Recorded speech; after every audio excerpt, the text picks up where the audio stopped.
Amigos, ¿qué tal? Bienvenidos a Cambio de Agujas. Hoy con nosotros se sienta Kimberly. ¿Qué tal, Kimberly? Kimberly viene desde los Estados Unidos. Es un gran privilegio para nosotros tenerte hoy aquí. De nada, es un privilegio para mí también.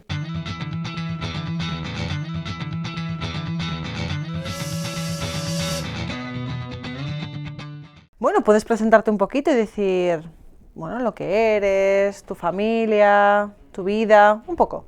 Cuéntame. Claro.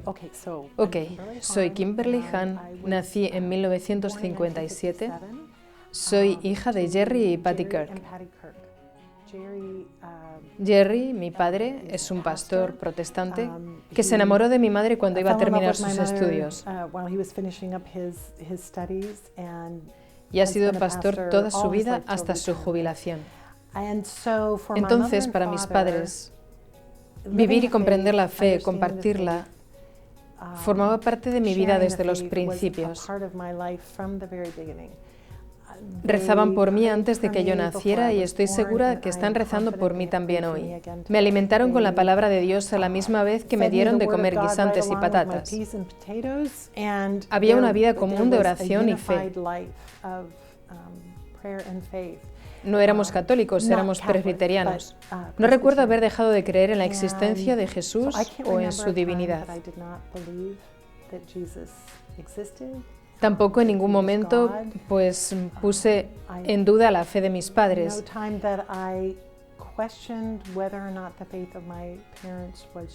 Pero sí hubo un momento en séptimo, cuando oí un sermón muy fuerte sobre la cruz,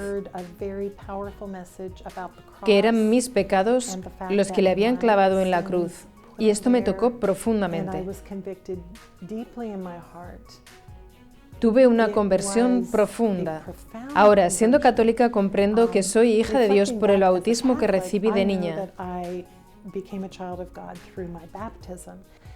Era un cambio total de corazón y de dirección.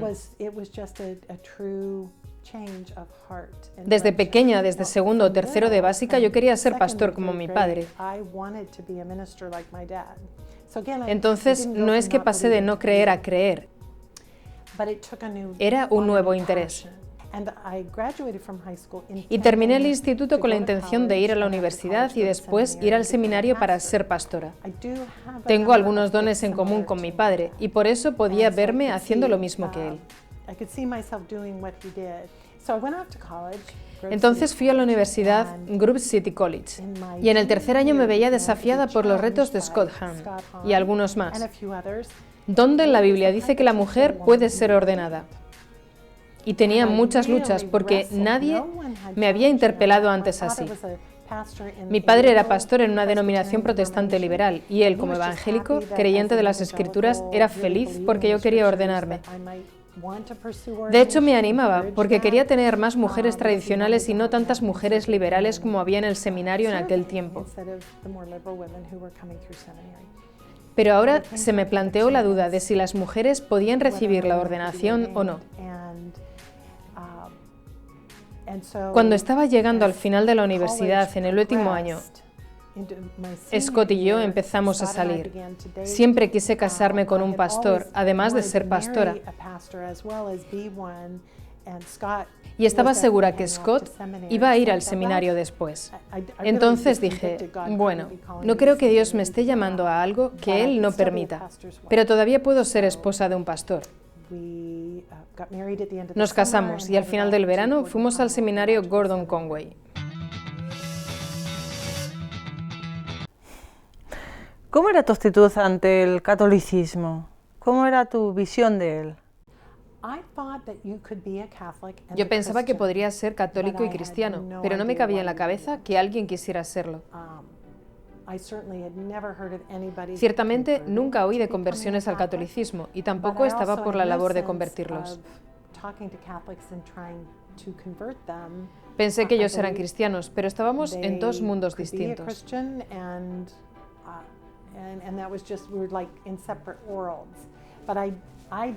No dudaba que eran creyentes, pero mi marido se convirtió Antes, él se había formado en la fe calvinista y por lo tanto pensaba que cualquier católico que realmente fuera cristiano seguramente hacía todo sin pensar y sin saber lo que hacía. Porque si de verdad se diera cuenta, sabría que estaba cometiendo idolatría. Y para él, la mejor cosa que podía hacer era convencerles de dejar la Iglesia Católica. Creía en la confesión de fe de Westminster. Durante todo su tiempo en el seminario decía que el Papa es el anticristo. Para él cualquier referencia al catolicismo era impensable, como ¿por qué perder el tiempo en eso?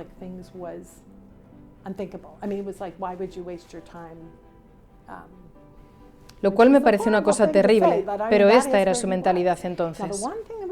Pero pasó algo más. Yo estudiaba ética en el seminario y un día teníamos que elegir un tema actual.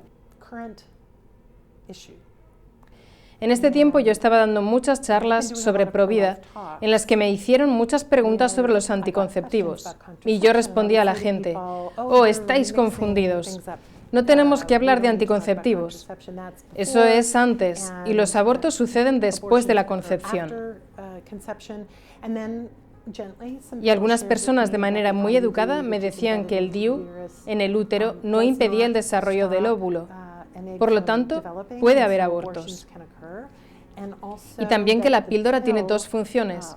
Uno es de suprimir la ovulación, lo cual lo hace el 95% de las veces y el 5% de las veces no. Y la segunda es dañar los lados del útero haciendo que no acoja la nueva vida y a consecuencia sucede un aborto. Entonces caí en la cuenta de que no existía una distinción clara entre los anticonceptivos y el aborto. Escogí esta oportunidad para estudiar ética y en particular elegí estudiar la anticoncepción.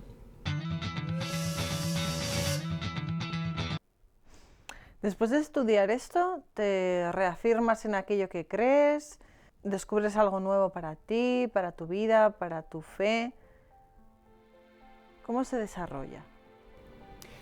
Fui a casa y mi marido me preguntó, ¿qué tema escogiste? Porque a muchos les gustaba elegir cosas como la guerra atómica, eutanasia y otros temas contemporáneos. Y dije, los anticonceptivos. Y él dijo, eso ni siquiera es un problema. ¿En qué estás pensando? Entonces le dije, bueno, tiene que ver con mis charlas de provida y además puedo recibir una buena nota por ello. Por eso voy a estudiar el tema. Un grupo de 7 personas nos juntamos al fondo de la clase. Y uno de ellos, que quizás pensaba que era el líder, nos dijo, estoy mirando alrededor y veo que no hay ningún católico aquí. Ese seminario no era católico. Y siguió diciendo, entonces el tema no es si los anticonceptivos son buenos o no. Además, supongo que somos todos pro vida. Entonces digamos que los métodos de prevención pueden ser usados por los cristianos. Y claro, aún no habíamos estudiado nada. Y le dije, ¿por qué haces referencia a los católicos? Tenía muchos amigos católicos, pero nunca había oído que la Iglesia Católica no apoyaba los anticonceptivos. Y entonces me dijo, bueno, los católicos están en contra de los anticonceptivos. Y le dije, ¿por qué? Y me contestó, solo hay 2 razones. Primero, el Papa no está casado. Y segundo, su meta es aumentar lo más posible el número de los católicos en el mundo. Y le dije, no puedo imaginar un católico dando esas razones. ¿De verdad esas son sus razones? Y me dijo, si tú quieres saber lo que piensan y por qué, investígalo tú. A mí no me interesa para nada. Entonces acepté el reto y empecé a buscar material. Encontré Humanae Vitae y encontré un libro muy importante de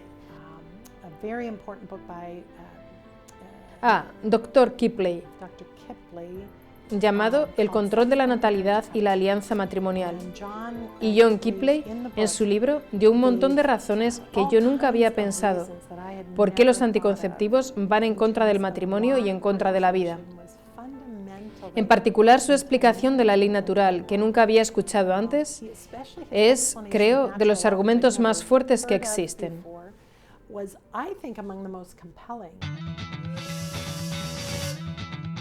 Vale, ¿y todos estos argumentos no te servían a ti para irte acercando de alguna manera a la fe católica, para tener suficientes razones como para acercarte a la fe católica? Todos estos argumentos estaban dando vueltas en mi cabeza y hablé un día con un seminarista que era soltero y le dije, déjame compartir contigo algunas ideas que tengo aquí. Y le dije todas, y me dijo, oh, entonces, ¿has dejado de usar los anticonceptivos? Y le respondí, bueno, todavía no, pero parece que tiene sentido, ¿verdad? Y me dijo, bueno, sí, habla con Scott, tienes que cambiar algo ahí. Y yo decía, bueno, y me dijo, ¿sabes una cosa? Me recuerdas la historia de la gallina y el cerdo que están caminando por la calle, y dice el cerdo, ah, el granjero Brown es un muy buen granjero, debemos regalarle algo. Y la gallina dice, vamos a darle un desayuno de jamón y huevos. Y el cerdo dice, para ti eso es una donación, pero para mí es un compromiso total. Y dije al seminarista, ¿sabes? Tú no estás casado. Si yo voy a casa y consigo convencer a Scott de tirar los anticonceptivos, yo podría quedar embarazada esta noche, ¿sabes? Yo no sé cómo de rápido funciona todo esto, pero puede pasar. Y él dijo, pero entonces, ¿es verdad o no es verdad? Y fui a casa y hablé con Scott, y él no podía creer dónde había llegado. Porque él, claro, no estaba siguiendo este proceso contigo, entiendo.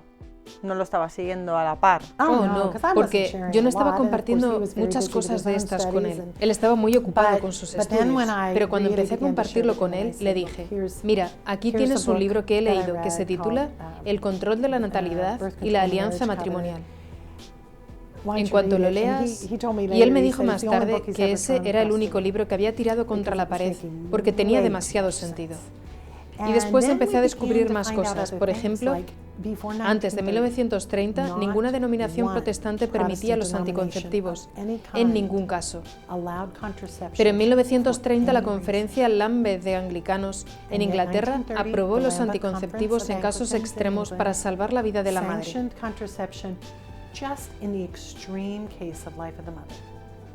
Y ahora, ¿ves? Las denominaciones protestantes casi todas son pro aborto, no solo pro anticonceptivos. Y al ver esta historia me pregunté, ¿los protestantes cómo se han mantenido en el camino? Y encontré otro libro que citaba a Calvino, Lutero y Zwingli. Todos estos son reformadores que estaban tan en contra de los anticonceptivos. Y caí en la cuenta que la tradición, mi fe protestante antiguamente, estaba abierta a la vida y en contra de los anticonceptivos. Entonces tuvimos que tomar una decisión y Scott y yo llegamos a un acuerdo. Él me dijo, ¿debemos simplemente dejarlo a un lado de momento? Y le dije, no, estamos convencidos de esto, vamos a tirarlos a la basura. Y me dijo, vale, vale. Era 1 de abril y escribí en mi diario, no sé si estoy loca por Cristo o simplemente loca, pero Señor, te vamos a seguir. Y cambió algo muy importante.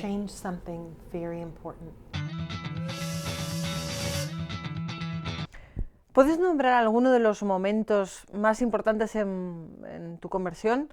Bueno, y sobre todo relatar un poco por qué Scott al final se hizo católico antes que tú, ¿no? ¿O estoy equivocada? ¿Puedes aclararnos un poco esto y contarnos o relatarnos o darnos más detalles sobre estos momentos? Me acuerdo dónde estaba cuando él entró en la habitación después de haber leído algunas cosas sobre la liturgia y me dijo, quizás estamos encaminados hacia la iglesia episcopaliana. Él se fue de la habitación y yo me senté en el sillón y lloré, porque mi tío era un pastor presbiteriano, mi padre era un pastor presbiteriano, e incluso en ese momento Scott era un pastor presbiteriano, y uno de mis hermanos estaba estudiando para serlo. Y yo pensé, Señor, yo no quiero ser episcopaliana. Y en ese tiempo volvimos a Grove City para que él pudiera hacer más estudios intensivos, porque sintió que no podía enseñar en un seminario porque no estaba seguro de todo lo que era la verdad. Y empezó a trabajar en la universidad y estudiaba por las tardes. Y otra vez, un año más tarde, entró en nuestro cuarto. No éramos episcopalianos, éramos todavía presbiterianos. Y me dijo, te tengo que decir que a lo mejor estamos encaminados hacia la Iglesia Católica. Y yo no estaba de broma cuando le dije, por favor, ¿podemos ser episcopalianos? Porque pensé que no podría soportarlo. Católico no. Fue tan traumático. Yo ya tenía mi máster en teología y estaba cuidando de nuestro primer bebé y embarazada con el segundo. Y él me estaba diciendo que no son 2 sacramentos, son 7. Y los 2 sacramentos que yo creía entender, ahora no los entiendo. Y él empezó a rezar el rosario, lo cual era impensable para mí.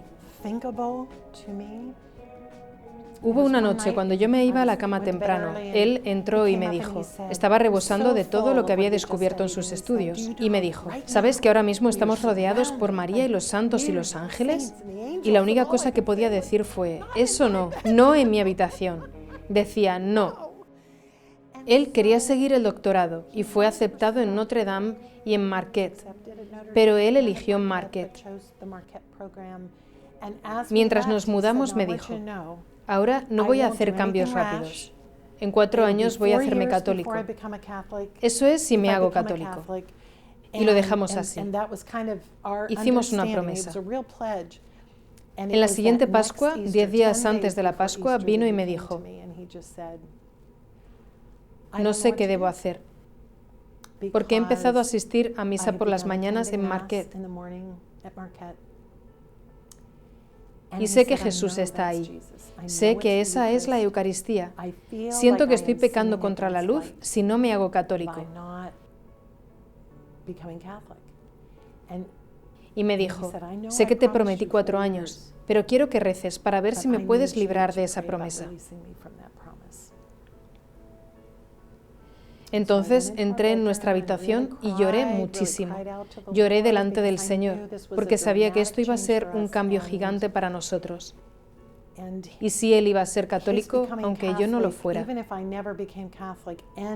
No podía ser nunca la esposa de un pastor. Era para mí matar mis sueños, matarlos sin ninguna resurrección después. Pero a la vez creía en Él. Y creía que Él estaba en una situación donde me necesitaba. Y yo tenía que dispensarle de la promesa. Entonces salí y le dije, vale, te dejo, pero quiero que sepas que me estás abandonando. Y él se fue al dormitorio y yo oí un sonido familiar, el cascabeleo de su rosario. Y salió a dar un bonito paseo con María y a conversar con la que era la más amable de las dos. Quiero decir, María, no yo.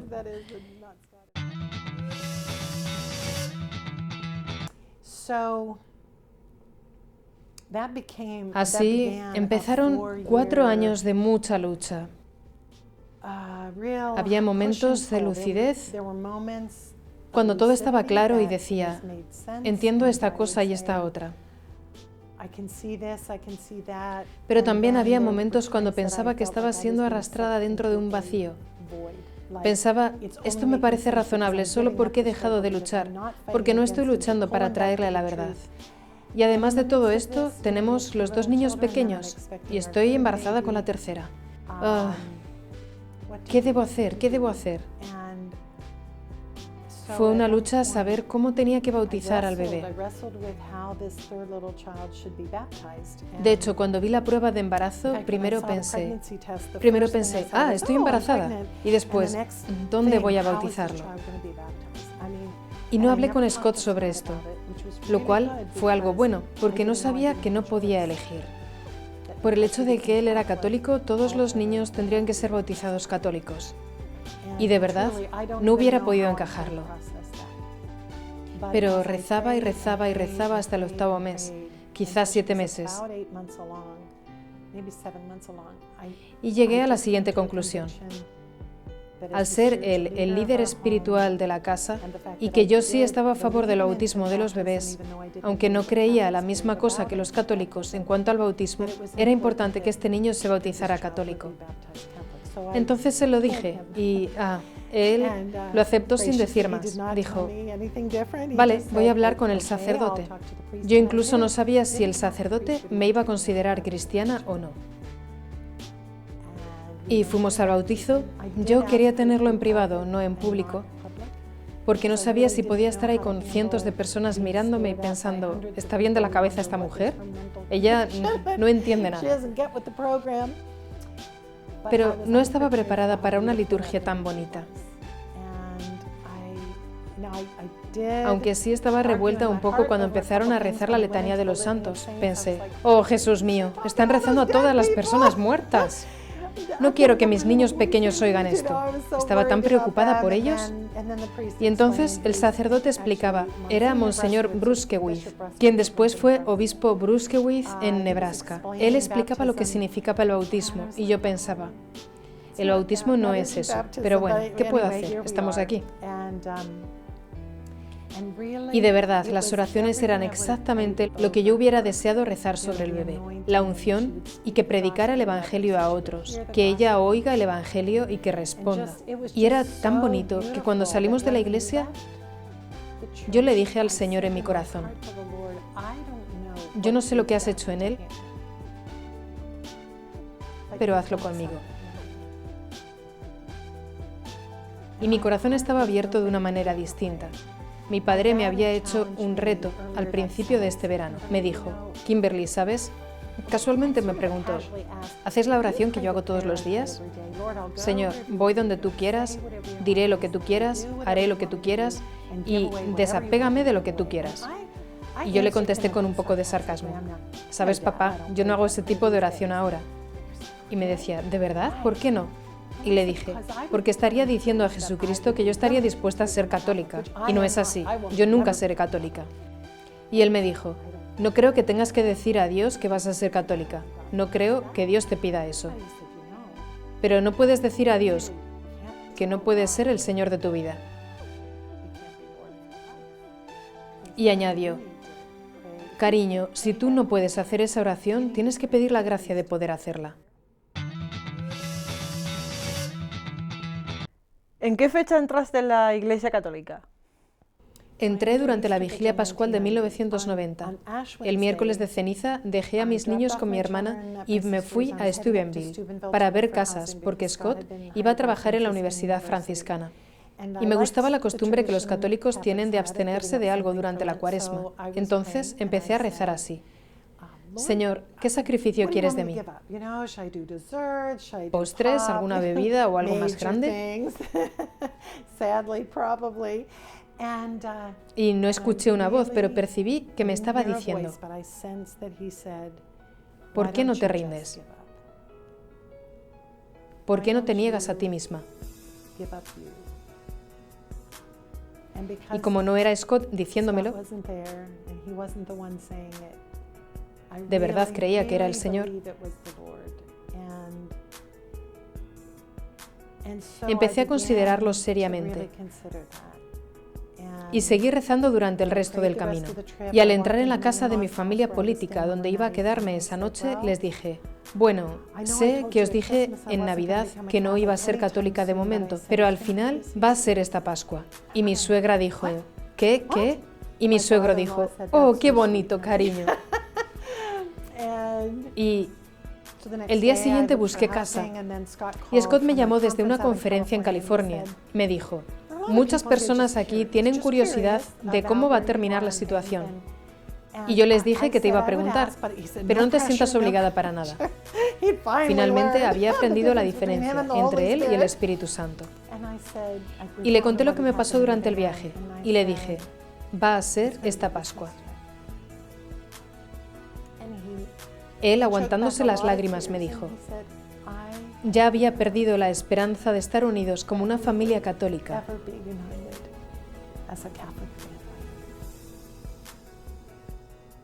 Y fue un tiempo muy especial esa Cuaresma.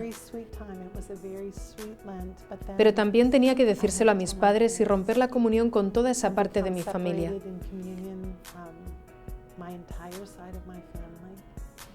Y aunque nunca cuestionan si somos cristianos o no, es tan agridulce, es tan doloroso no poder compartir las riquezas de la fe,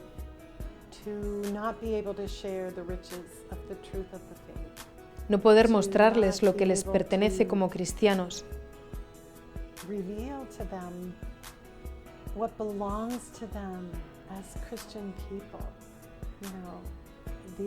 el magisterio de la Iglesia y la paz que esto nos da. No es lo mismo tener simplemente una palabra inherente que tener en la Iglesia un guía que es infalible. Los santos, los ángeles, poder conocerlos y hablarles y poder pedirles oraciones por medio de la comunión de los santos. Y después, la autoridad moral de la Iglesia y una única enseñanza de la Iglesia, una liturgia. Sabes, mis hermanos y mi padre pueden todos predicar un domingo y nunca coincidir en el mismo evangelio. Y podemos estar en Irlanda, y mis hijos dispersos por los distintos estados, pero escuchamos todos los mismos evangelios y rezamos las mismas oraciones. Y María es un don del Señor.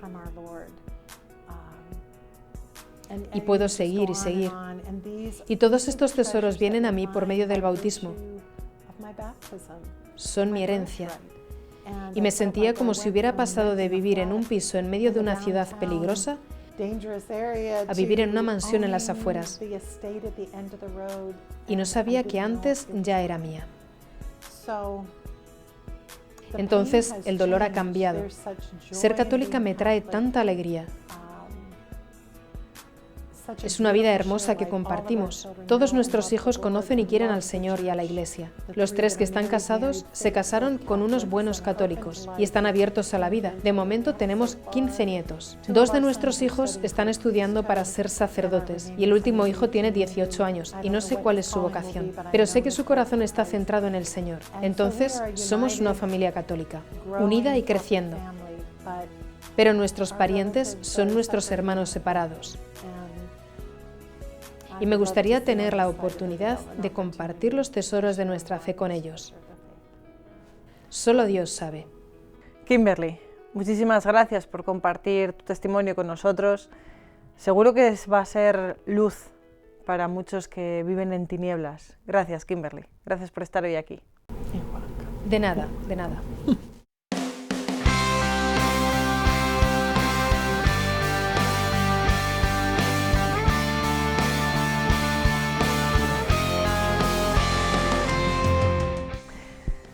Rendirse ante el Señor no es rendirse en el camino, al revés, es abrazar a la fe católica. Negarse a sí mismo es un acto sobre todo de humildad, un acto de arrodillarse ante Dios, ante Nuestra Señora también, así que no lo dudemos. Este testimonio y la historia del testimonio del marido de Kimberly lo podéis encontrar en el libro que ellos dos han escrito. Lo voy a mirar para decirlo bien. Roma, Dulce Hogar, de la editorial Rialp. Es una historia de conversión preciosa que todos deberíamos tener en la mesilla de noche. Gracias por estar hoy con nosotros. Gracias.